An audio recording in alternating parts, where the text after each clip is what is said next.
Hello guys, what's up, hope you are doing great.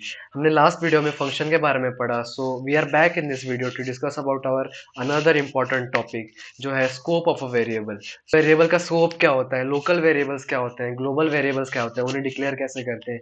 और ये सब होने के बाद हम देखेंगे एक स्पेशल कीवर्ड के बारे में जो है हमारा स्टैटिक कीवर्ड। तो स्टैटिक वेरिएबल्स क्या होते हैं, उनको कब यूज करते हैं, वो सब अब हम ही देखेंगे। तो without wasting any time, let's dive into it. तो लोकल वेरिएबल्स और ग्लोबल वेरिएबल्स पे जाने से पहले हम देखेंगे स्कोप क्या होता है।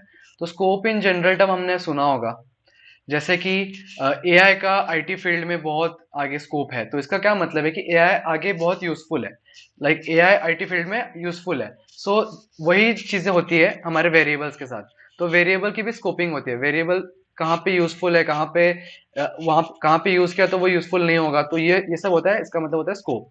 तो पहला हमारा है लोकल वेरिएबल्स। तो यहाँ पे क्या लिखा है हमने कि the variables which are declared inside the function और a block are called local variables. So हम उसको एक एग्जांपल के साथ देखेंगे कि सपोज यहाँ पे हमने एक मेन फंक्शन लिया है और यहाँ पे हमने एक यूजर डिफाइंड फंक्शन बनाया है, फंक्शन वन करके।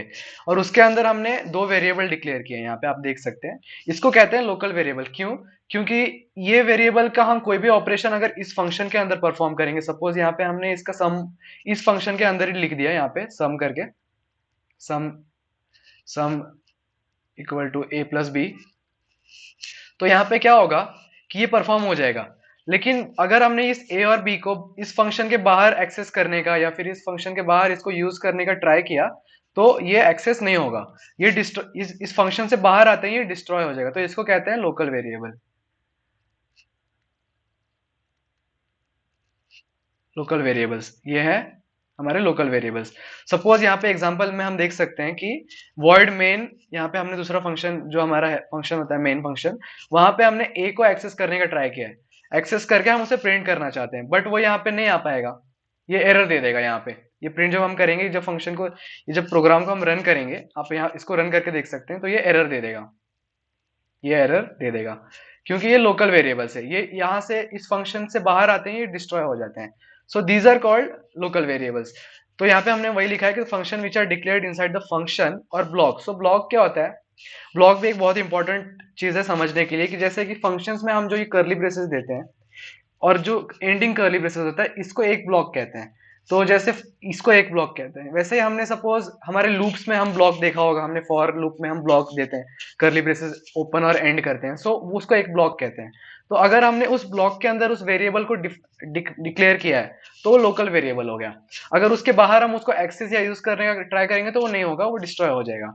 So that is called block. हम इसको एग्जांपल के साथ समझेंगे अब एक कोड में। तो यहाँ पे हमने एक कोड लिया है जहाँ पे हमने मेन फंक्शन में क्या किया है कि हमने एक p वेरिएबल को डिक्लेयर किया है और उसको इनिशियलाइज किया हमने 10 से। तो आप इस कोड को गेस करने का ट्राई कीजिए कि ये क्या प्रिंट करेगा। तो फिर हम यहाँ पे आप देख लेते हैं कि ये क्या प्रिंट करेगा। तो यहाँ पे हमने पहले p को इनिशियलाइज किया है 10 से, एंड देन हमने यहाँ पे चेंज कर दिया उसको 5 से। तो ये यहाँ पे फर्स्ट p में क्या प्रिंट करेगा? 5 प्रिंट करेगा, राइट। एंड सेकेंड p में भी 5 प्रिंट करेगा, ना कि 10 प्रिंट करेगा, क्योंकि यहाँ पे हमने 10 से इनिशियलाइज तो किया है, पर यहाँ पे हमने उसको चेंज कर दिया है। तो फिर इसे एक बार रन करके देख लेते हैं। ओके, तो ये जैसे हमने प्रेडिक्ट किया था, ये वही आया। तो अब यहाँ पे हम देखेंगे कि लोकल वेरिएबल कैसे बनाए और एक ब्लॉक का क्या मतलब होता है। तो जैसे कि हम यहाँ पे क्या करेंगे,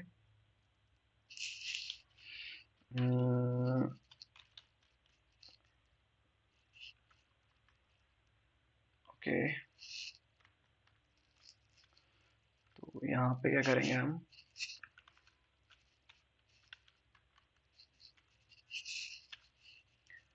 पी को यहाँ पे ये कर लिया और इस प्रिंट को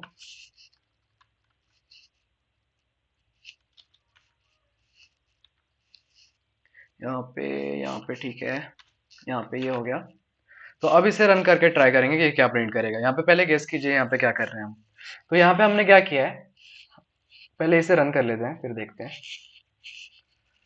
हम्म, तो यहाँ पे हम देख सकते हैं इस बार क्या हुआ। फर्स्ट में इसने 5 प्रिंट किया एंड सेकेंड पी में इसने 10 प्रिंट किया।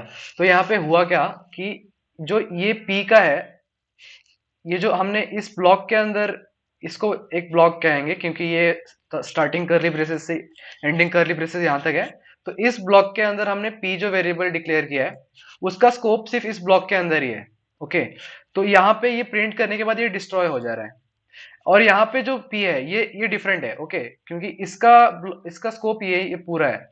तो यहाँ पे p की वैल्यू 10 है, तो यहाँ पे ये p की वैल्यू 10 ही प्रिंट कर रहा है, जबकि इस स्कोप के अंदर p की वैल्यू 5 होगी।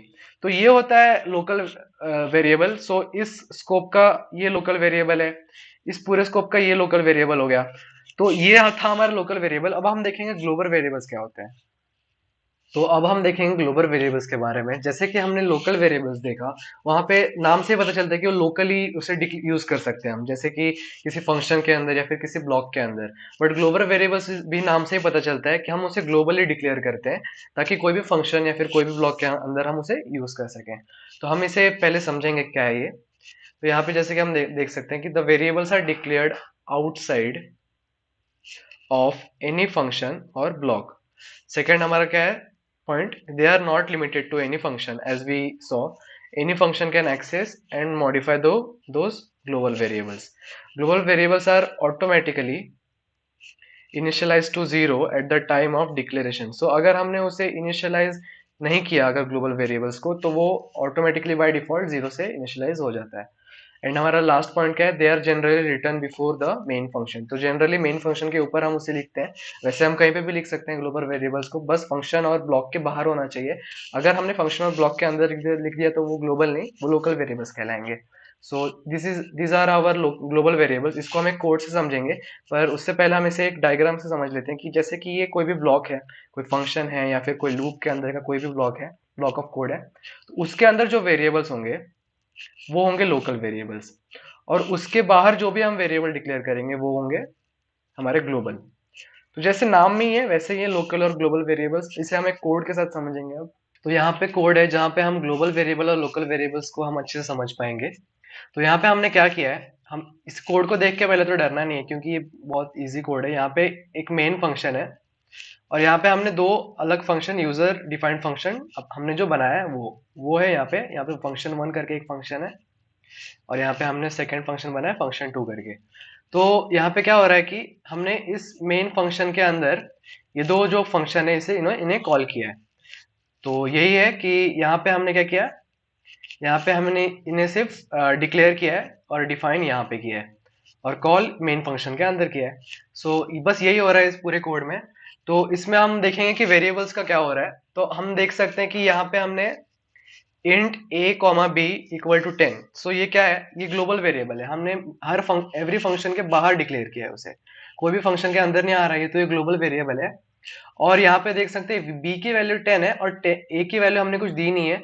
तो हमने जैसे कि देखा कि ग्लोबल वेरिएबल में अगर हमने कोई वैल्यू नहीं दी तो क्या आती है, जीरो हो जाती है बाय डिफॉल्ट। सो यहाँ पे क्या होगा, a की वैल्यू 0 एंड b की वैल्यू 10। तो अब मेन फंक्शन पे हमारा कंपाइलर आएगा पहले, तो क्या प्रिंट करेगा, ग्लोबल a इक्वल टू क्या प्रिंट करेगा, 0, right. And global b equal to क्या प्रिंट करेगा, 10। देन मेन फंक्शन से कहाँ पे अपना कंट्रोल जाएगा, फंक्शन 1 पे। देन फंक्शन 1 पे जाएगा ये पूरा, तो ये फंक्शन 1 पे आएगा अपना कंट्रोल। ओके, सो फंक्शन 1 में क्या हो रहा है कि यहाँ पे फ्रॉम फंक्शन 1 ग्लोबल a क्या होगा, अभी यहाँ पे ग्लोबली a की वैल्यू 0 ही है, तो यहाँ पे भी 0 ही प्रिंट होगा, राइट। एंड यहाँ पे फंक्शन 1 ग्लोबल वैल्यू b क्या प्रिंट होगा, 10। तो फंक्शन 1 में ये प्रिंट हुआ। अब ये पूरा फंक्शन 1 एग्जीक्यूट हो गया, तो वापस कंट्रोल चला जाएगा मेन पे। तो मेन के नेक्स्ट लाइन पे क्या है, फंक्शन 2। तो फंक्शन 2 पे वापस कंट्रोल आएगा, फंक्शन 2 हमारा यहाँ पे है। तो यहाँ पे हम देख सकते हैं कि a की वैल्यू हमने 5 दी है, तो यहाँ और यहाँ पे a की वैल्यू 0 थी, तो क्या होगा, यहाँ पे क्या प्रिंट होगा, inside function 2 a equal to 0 होगा या 5 प्रिंट होगा।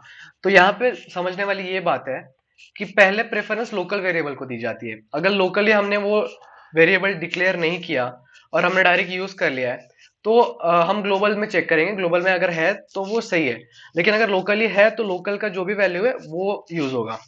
तो यहाँ पे जैसे कि हम देख सकते हैं फंक्शन 2 में लोकली हमने इसका ए की वैल्यू हमने 5 दी है, तो यहाँ पे क्या प्रिंट होगा, inside function 2 a equal to 5 होगा। तो हम एक बार रन करके देख लेंगे।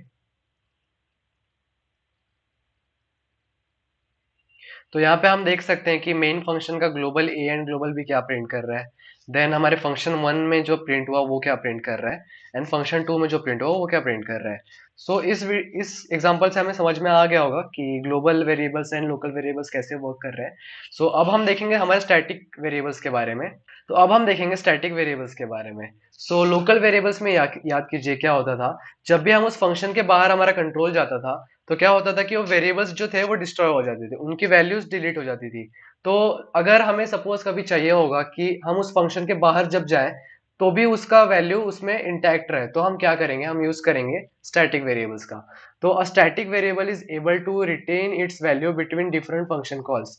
सो इसमें क्या लिखा है कि अगर उस फंक्शन को हम बार बार कॉल कर रहे हैं तो उस की वैल्यू इंटैक्ट रखने में काम आता है हमारा स्टैटिक वेरिएबल। तो वही लिखा है, static variable is able to retain its value between different function call. उसके बाद क्या लिखा है, static variable is only initialized once, if it is not initialized then it is automatically initialized to zero. तो स्टैटिक वेरिएबल एक ही बार initialise होता है, और अगर उसे इनिशियलाइज अगर हमने नहीं किया तो वो ऑटोमेटिकली डिफॉल्ट जीरो होता है उसका। तो हमारा थर्ड पॉइंट है हमारा सिंटैक्स स्टैटिक वेरिएबल का। तो उसमें कुछ ज्यादा डिफरेंस नहीं, बस हम स्टैटिक कीवर्ड लगा देते हैं, हमारा नॉर्मली जैसे हम वेरिएबल डिक्लेयर करते हैं वैसे ही। तो यहाँ पे एग्जांपल है एक कि इंट काउंट इक्वल टू 5 और उसके आगे हमने बस स्टैटिक लगा दिया है। तो यही स्टैटिक वेरिएबल्स होता है, इसी को हम किसी फंक्शन में डाल दें तो वो बहुत यूजफुल होता है, उसको हमें कोड के साथ देखेंगे। तो यहाँ पे आ गए हम हमारे कोड पे। तो यहाँ पे हमने क्या किया है, बस कि हमने एक इंट मेन फंक्शन बनाया है जो होता है, एंड देन उसके अंदर हमने एक पहले तो फंक्शन को यहाँ पे ऊपर डिक्लेयर कर दिया है, फंक्शन वन। एंड देन उसके बाद हमने अपने फंक्शन वन को यहाँ पे डिफाइन किया है। तो इसमें हमने क्या किया है कि हमने वो फंक्शन वन को 3 बार कॉल किया है अपने मेन फंक्शन में। तो अब हम देखेंगे कि इसमें क्या हो रहा है। तो इसमें पहले क्या हो रहा है कि फंक्शन वन एक बार कॉल हो रहा है, एंड देन ये इसका कंट्रोल यहाँ पे जा रहा है। ओके, तो इसमें क्या हो रहा है कि यहाँ पे ए की जो वैल्यू है ये लोकल वेरिएबल है, राइट, फंक्शन वन का ये लोकल वेरिएबल है। एंड यहाँ पे हमने देख सकते हैं कि यहाँ पे हमने स्टैटिक वेरिएबल एक डिक्लेयर किया है बी। तो ये क्या होगा कि पहले प्रिंट करेगा ए, तो ए की वैल्यू 10 प्रिंट होगी एंड बी की वैल्यू 20 प्रिंट होगी, राइट। एंड देन हम यहाँ पे दोनों वेरिएबल्स को इंक्रीमेंट कर रहे हैं, तो ए की वैल्यू क्या हो गई 11 हो गई एंड बी की वैल्यू क्या हो गई 21 हो गई। एंड देन ये फंक्शन हमारा खत्म हो जाएगा, ये टर्मिनेट हो जाएगा। तो क्या होगा कि ए की जो वैल्यू है वो डिस्ट्रॉय हो जाएगी, ए जो है वेरिएबल वो डिस्ट्रॉय हो जाएगा, क्योंकि वो लोकल वेरिएबल है, वो अपने स्कोप से बाहर जाते हैं वो डिस्ट्रॉय हो जाता है। बट यहाँ पे होगा क्या, जो बी की वैल्यू होगी वो यहाँ पे इंटैक्ट रहेगी। तो जब ये टर्मिनेट हो जाएगा और जब ये सेकेंड टाइम कॉल होगा, यहाँ पे function one second time call होगा, तो ए की वैल्यू फिर से इनिशियलाइज हो गई 10 से, बट बी की वैल्यू 21 जब यहाँ पे हमने इंक्रीमेंट किया था वो 21 उससे इंटैक्ट है। सो जब हम प्रिंट करेंगे तो ये क्या प्रिंट करेगा 10 एंड देन 21 एंड देन ये अगेन इंक्रीमेंट करेगा, वापस ए की वैल्यू 11 होगी और बी की वैल्यू क्या होगी 22। सो जब ये वापस टर्मिनेट होगा और function one third time call होगा हमारा, तो उस टाइम पे क्या होगा, फिर से डिस्ट्रॉय हो गया अपना ए, बट बी की वैल्यू इंटैक्ट वापस है क्योंकि वो जैसे कि स्टैटिक है। तो वो 22 प्रिंट करेगा यहाँ पे और यहाँ पे हमारा वापस 10 प्रिंट करेगा। तो एक बार इस कोड को हम रन करके देखते हैं समझने के लिए। तो हम यहाँ पे देख सकते हैं ए की वैल्यू बार बार डिस्ट्रॉय हुई थी, इसीलिए बार बार वो इनिशियलाइज हो रही है एंड बार बार वो 10 प्रिंट कर रहा है। बट बी की वैल्यू क्योंकि वो स्टैटिक वेरिएबल था तो इसीलिए वो इंटैक्ट रही एंड देन उसीलिए ये इंक्रीमेंट जो हो रहा था वो इंटैक्टेड रहा। सो ये यूज है स्टैटिक वेरिएबल का। तो वो समझ में आना चाहिए कि कब स्टैटिक वेरिएबल बना है, कब ग्लोबल वेरिएबल बना है और कब लोकल वेरिएबल बना है। तो इस वीडियो में हमने स्कोप क्या होता है देखा, लोकल वेरिएबल्स क्या होते हैं देखा, ग्लोबल वेरिएबल्स क्या होते हैं देखा, वो कैसे वर्क करते हैं। देन इन सब का होने के बाद हमने क्या देखा कि स्टैटिक वेरिएबल्स कैसे डिक्लेयर करते हैं, उसका क्या यूज होता है, कब उसको यूज करते हैं। तो अगर ये वीडियो आपको पसंद आई हो तो इस वीडियो को लाइक और चैनल को सब्सक्राइब करना मत भूलना। और नेक्स्ट वीडियो में हम ऑटो कीवर्ड और गो टू कीवर्ड के बारे में देखेंगे। सो तब तक के लिए keep learning, keep exploring and see you in the next video. Bye.